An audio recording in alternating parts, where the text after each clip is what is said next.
Election commission of इंडियाच्या SIR म्हणजे special intensive revision या अनुषंगाने सर्व पुरंदर हवेली मतदारसंघातील सर्व राजकीय पक्षांची सर्व लोकप्रतिनिधींची आज या ठिकाणी बैठक घेण्यात आली।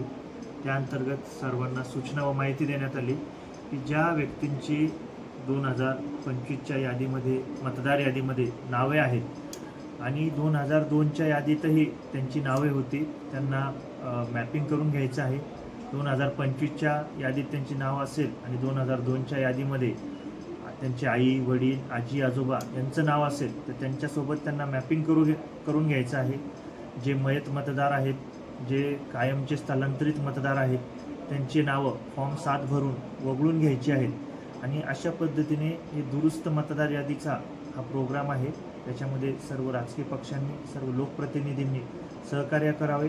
आपल्या प्रत्येक मतदान केंद्रासाठी एक BLA बूथ लेवल असिस्टंट द्यावा आणि त्या अनुषंगाने बूथ लेवल असिस्टंट आणि BLO बूथ लेवल ऑफिसर या दोघांनी सोबत फिरून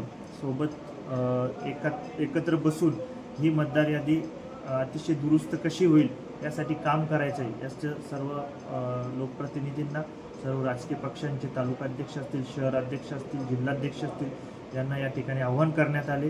या अनुषंगाने मी सर्व पत्रकार बंधूसुद्धा उपस्थित होते, त्यांनाही आवाहन करतो की या कार्यक्रमाची जास्तीत जास्त प्रचार प्रसिद्धी आपण करावी आणि जो जेन्युइन वोटर आहे तो कुठल्याही पद्धतीने मतदार यादीतून वगळला जाणार नाही यासाठी आपणही प्रयत्न करावेत अशी मी सर्वांना पुरंदर तालुक्याचा सहाय्यक मतदार नोंदणी अधिकारी म्हणून आवाहन करतो। धन्यवाद।